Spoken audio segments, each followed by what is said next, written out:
was right on the money. This phantom really is your spaceship. But that's so weird. Why would it show up here? Is it some kind of projection? Or a ghost? Like, maybe it no longer exists, but somehow it left an afterimage? Ah, you're already here. Miss Lauma, what a surprise. I thought you were busy with festival preparations. I was, until one of our people informed me that a strange sight had appeared at Starsand Shoal. No one's ever seen something quite like this before. I thought I should see it for myself. Same here. Oh, so we heard that these things appear around the festival period. Any idea why that is? Unfortunately not. We have very limited information about them, since they can't be interacted with. And no human phantoms have ever made an appearance before now. The most we've been able to deduce is that these sightings appear to be connected to the increase in Kuvaki energy around this time. Yeah, seems like that's all we can do. This is all so confusing. Allow me to lend you a hand.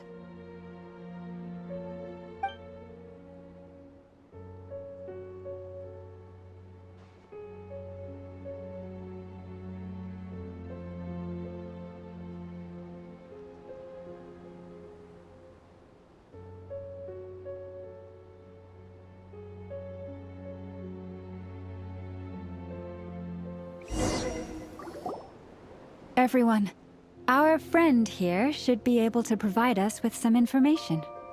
Is that a phantom Rhymehorn deer? I've heard about how the Frostmoon Scions live in harmony with the animals and can even communicate with them.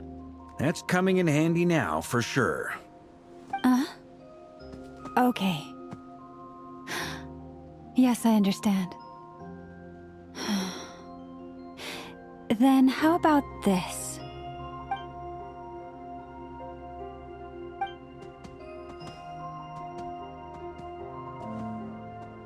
Oh, it's leaving. It appears to share our curiosity about this giant spaceship, so I asked it if it wouldn't mind investigating along with some friends. In return, I told it about some nearby spots where the wild fruit grows abundantly. We may live in a different era from these phantoms, but I trust that the terrain, climate, and ecology here are more resistant to the effects of time than some things are. Let's give them a moment and hope for the best.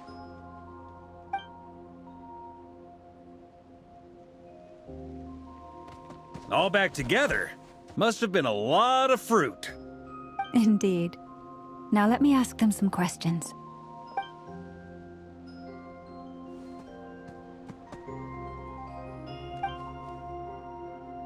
It did find a lot of wild fruit, enough for them to feast for a long while.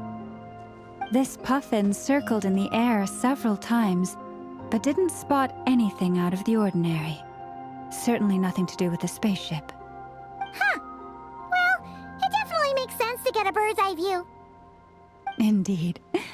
Other than that, I was also thinking that the world these phantoms see is also different from ours. Oh, I get what you mean. The wild fruit exist in both times and spaces, but there might also be things that only exist in that space-time, which we can't see. Good point. Great thinking, Lauma. Blunthorn rhinos can use Kuvaki to shift great rocks, but this one says it couldn't get that ship to budge by even an inch. The sniffer mole tried too, but despite being a skilled digger, it could not get through. They say that the spaceship looks robust and undamaged. It seems completely impervious to any and all attacks. Whatever lies within is well defended from harm. So, just like us humans, there was nothing they could do about this spaceship either. Yes, still, they deserve our thanks. We are grateful for all your efforts, dear friends. Now go, and enjoy your feast. I've noticed some other human phantoms gathered nearby. Come on, let's go talk to them.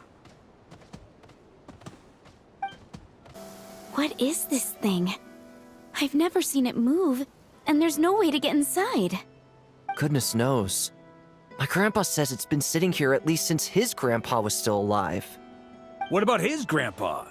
Did he say anything to your grandpa's grandpa about it? Huh? I don't know.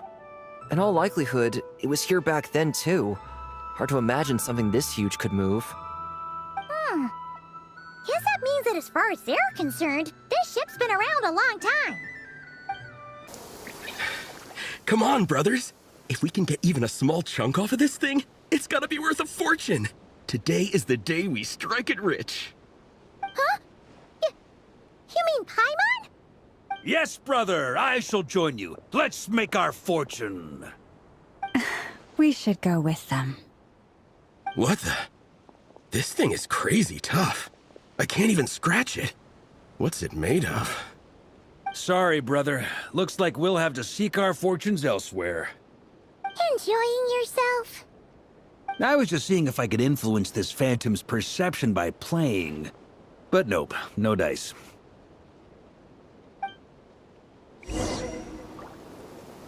I'm sure we're all starting to build up an idea of what's going on here now that we've spoken to some of the people. These phantoms are reenacting real historical events in Nodcry. It's almost like we're in some kind of interactive stage play. We can talk to the actors, but the plot is fixed, and we can't influence it. It makes sense. History is set in stone. The objective facts of the past cannot be changed. Paimon totally thought you were just goofing around earlier. But actually, you were doing some serious investigating. Of course I was. Anyway, at this point, I think we're forced to conclude that although the Phantom spaceship is right there in front of us, we aren't going to learn much about it from these people.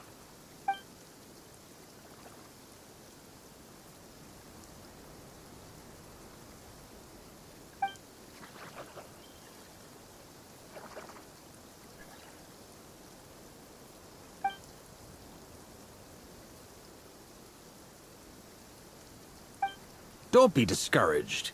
If nothing else, this is proof of the ship's existence. And think about it. So many people tried to hack their way inside, but no one could get the door open. It's made of very tough material. To me, that says that we'll either find the ship itself or the story behind it. It's just a matter of time. Every now and then, when Barca gets serious, he actually does seem like Grandmaster material for once. I wonder how the others are doing. Let's head back for now. Sounds good. Also, drinks are on me if Team Knights of Favonius is the first to finish. Wait, we have a team name now? Am I in Team Knights of Favonius as well? You're very welcome to join. We've even got a cathedral ready for you. Isn't that technically blasphemy? You wouldn't dare make a joke like that if Barbados was in earshot. Nah, I'm sure Barbados doesn't mind a little harmless blasphemy once in a while.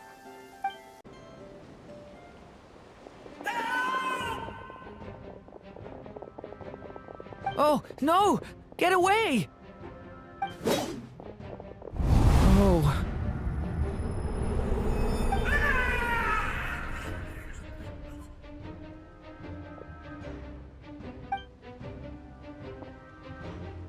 I know it's hard to stomach, Mr. Duran. But as I'm sure you've noticed, there is nothing we can do to intervene in that which unfolds before us. But we have to at least try! And try you have.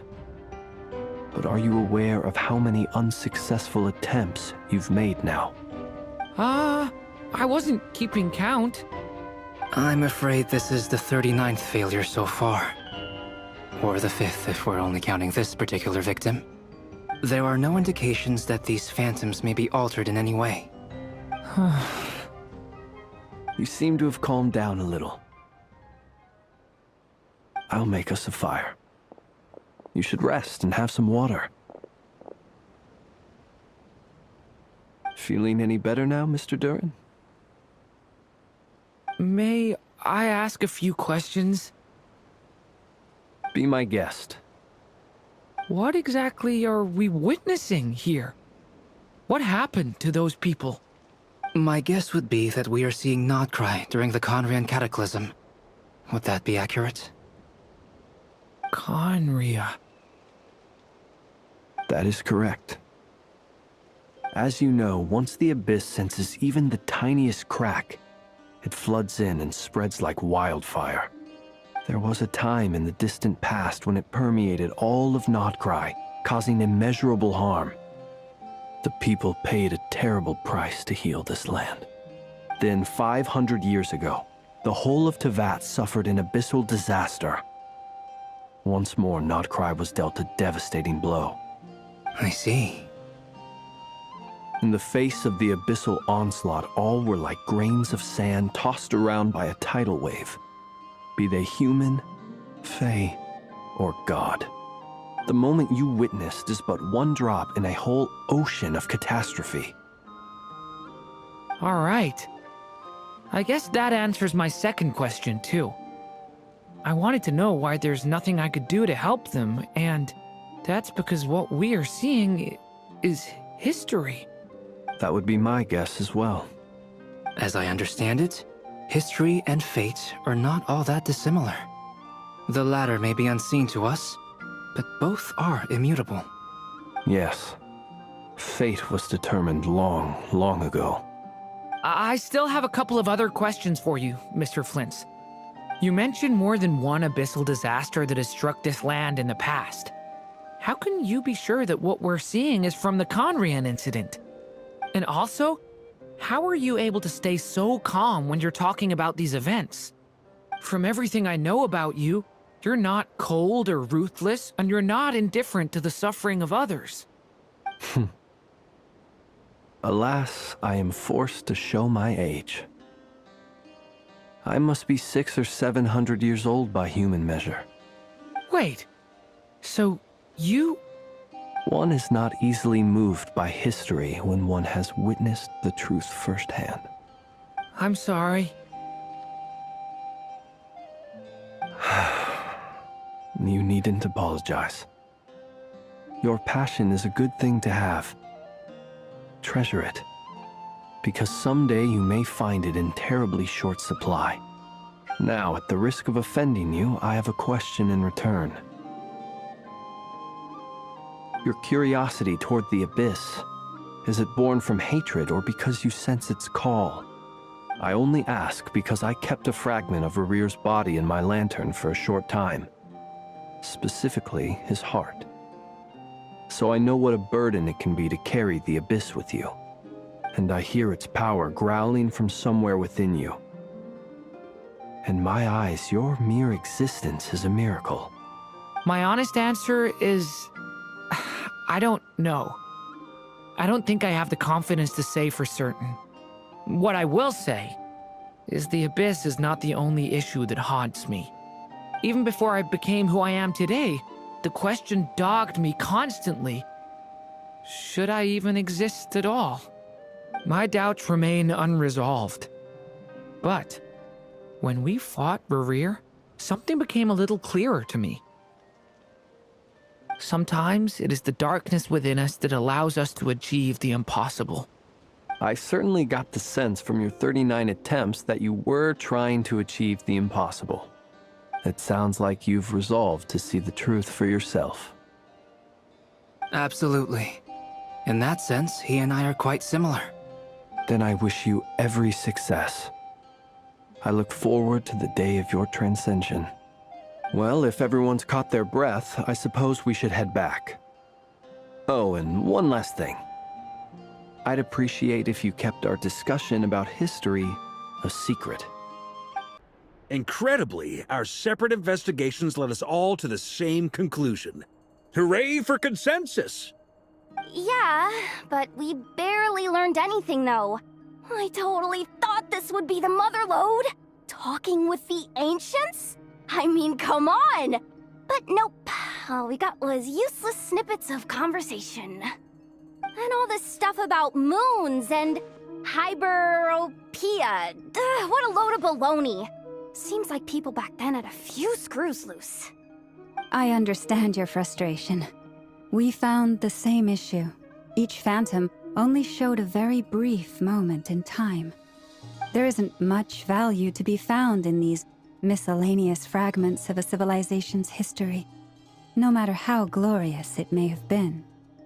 If there's a silver lining, it's that these phantoms are harmless to the present reality. They shouldn't get in the way of the festivities. Paimon agrees. And not just because it's the first thing she understood in this whole conversation. You look disappointed, Nefer. Is something the matter? What do you think? We all worked our tails off, but the only one to gain anything from it was you, Lady Moonjanter. Well, please do share the Hyperborean records with me. I will gladly inscribe them in our people's documents. Oh, duh! Yeah! That was it! Hyperborea! Hyperborea. I'm serious. Only an expert in the Frostmoon Scions and their history can turn these records into valuable research material. The alternative is to let them gather dust on the Curatorium's storage shelves until the pages turn yellow. Nefer, you're wise enough to know that cooperating and sharing the profits is the best course of action here. Well, that goes without saying. Sure, let's do that. Huh?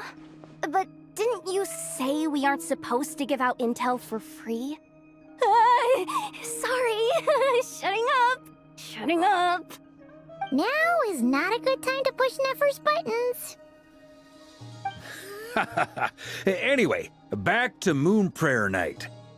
I'm thinking that we should prepare something a little special, aside from the usual decorations and so on.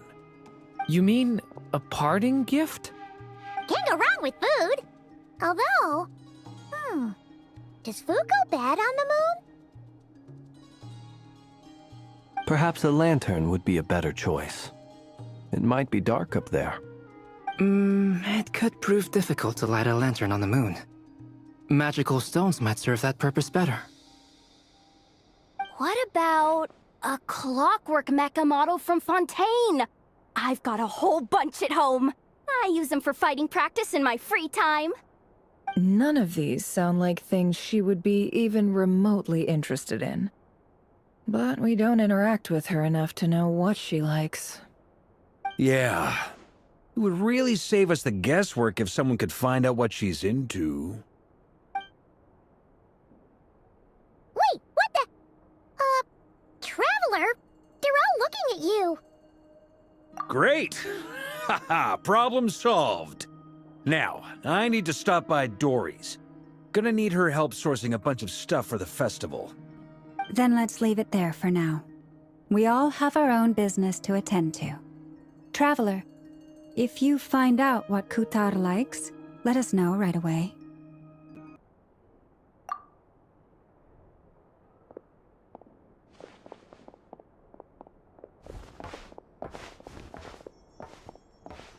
Is something the matter? I'm fine. It's just... I'm still feeling a little rattled after witnessing the horrors of the Abyss. But it's okay. This is something I have to work through. I'll be all right. Thanks for your concern. Well, don't put too much pressure on yourself. If you ever feel like something's wrong, physically or mentally, we're here to talk. Come on. Stop treating me like a kid.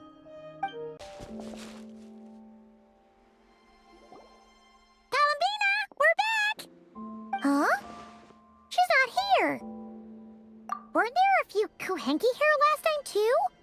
Where did they all go? Walkies? For Kuhenki? You're not pets, you know. Oh, well. Looks like we just came at a bad time. Let's try again tomorrow. There's still a few days until Moon Prayer Night, so we're in no rush. Besides, she needs time to rest anyway.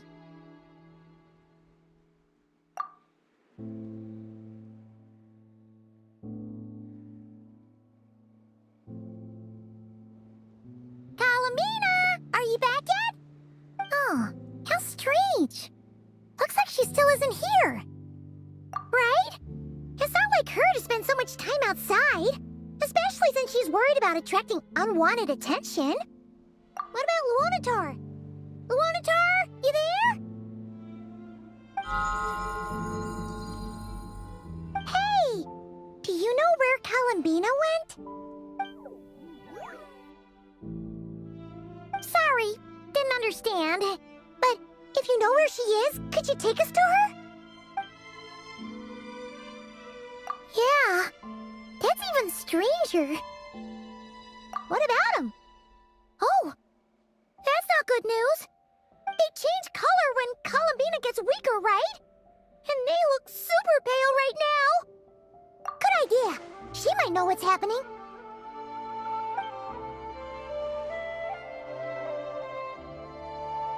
Llama! Ah, it's you. How is Kutar? Is she okay? No, she hasn't. I came here to check on her after I noticed the flowers had changed color. Based on past precedent, she must be very weak right now. Even getting up to walk would be a struggle. It seems unlikely that she wandered off outside. Not to mention that she doesn't do that at the best of times either. So yeah, this is super weird. No. Very few people are in the know about Kutar's whereabouts. And if anyone suspicious had visited, they'd have left some sort of evidence. Come on, let's go to Nasha Town. If anyone has seen her, someone there will know about it. It's not Kry's information hub after all. Makes sense. Let's go!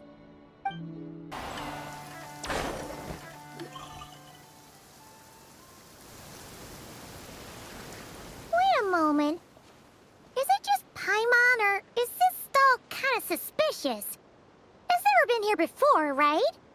No, I don't recognize it.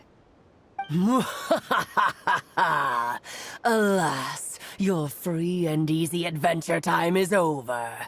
Now, prepare to face the final boss of Nod Cry. Whoa! Where'd that voice come from? Not sure, but it's definitely hostile. No, not that way. The final boss is right here. The sniffer mole? That's the final boss? Surely not. Also... Okay, the jig is up. I'll stop teasing you. Turn around. I'm right behind you. It seems I've managed to leave quite an indelible impression, even though you've never seen my face. Ah, nothing could make a great mage more pleased with herself.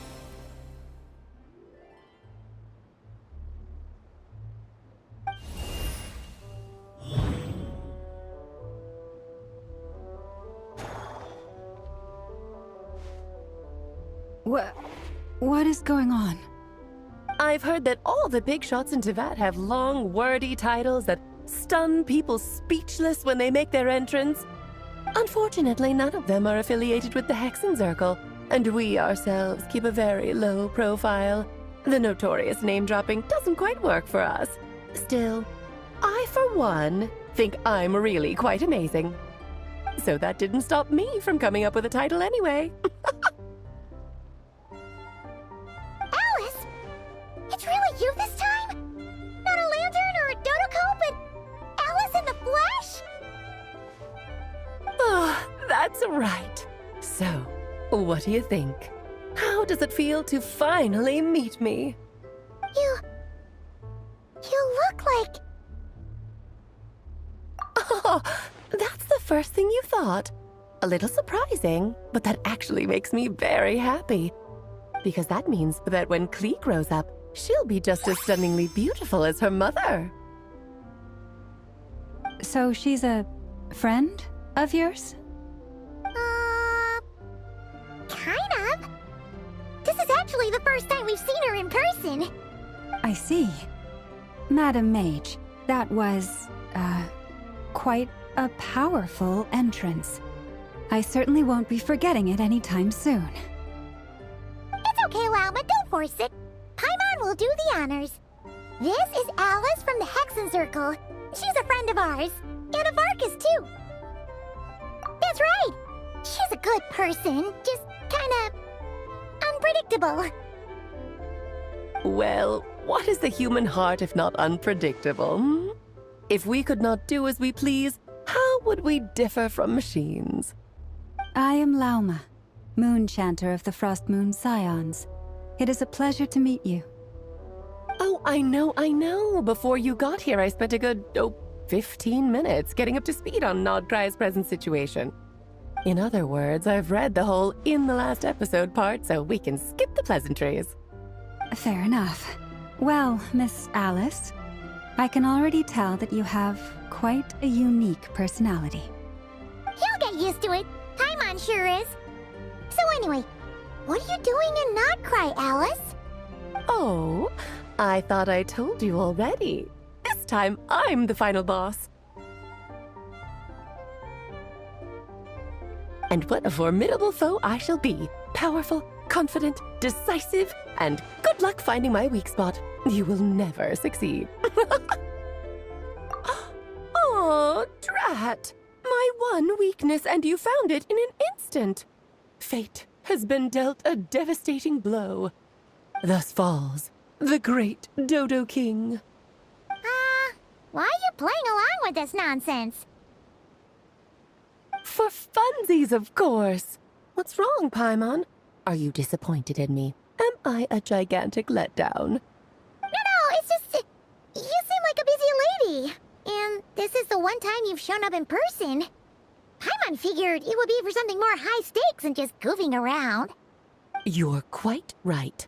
I'm here in Nodcry because something big happened. Something big enough it caught the attention of the Hexen Circle. It concerns the 3 moons, Tevat's borders, and of course, the moon goddess you are currently searching for. Kind of. Why don't we discuss this over a pot of tea? My main reason for coming on this trip to Tevat was, of course, to have some fun. But I do technically have a job to do as well, namely, maintaining the stability of Tevat's borders. I'll skip over the complicated parts, but to sum it up, abyssal energies are all that lie beyond Tevat's border. We'd find ourselves in a real pickle if they ever made it through. And the phantoms you've been seeing are a sign that the border has been disturbed. No wonder they tend to show up around Moon Prayer Night. Is it because the real moon is now so close to us that its power can cross the border?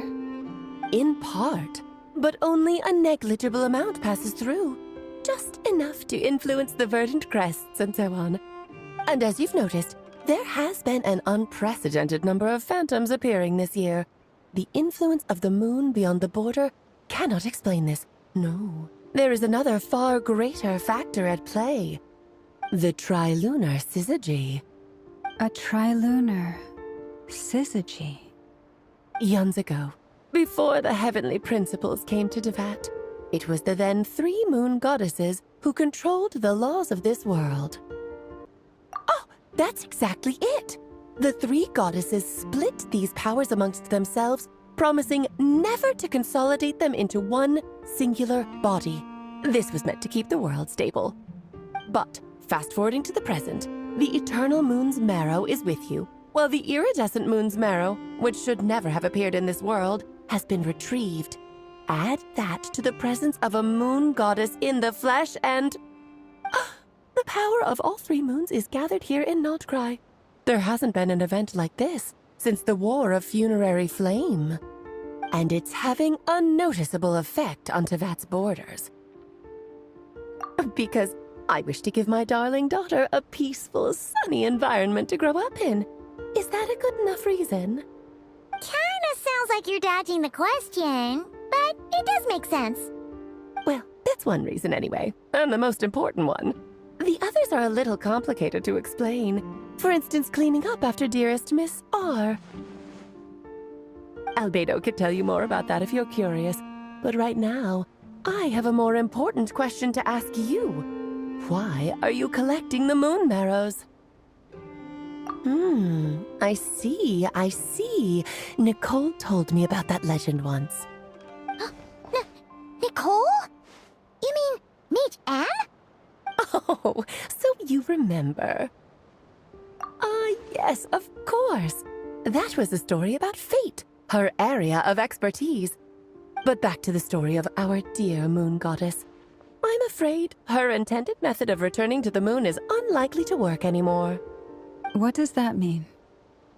She may be missing, but she hasn't gone anywhere. She has disappeared.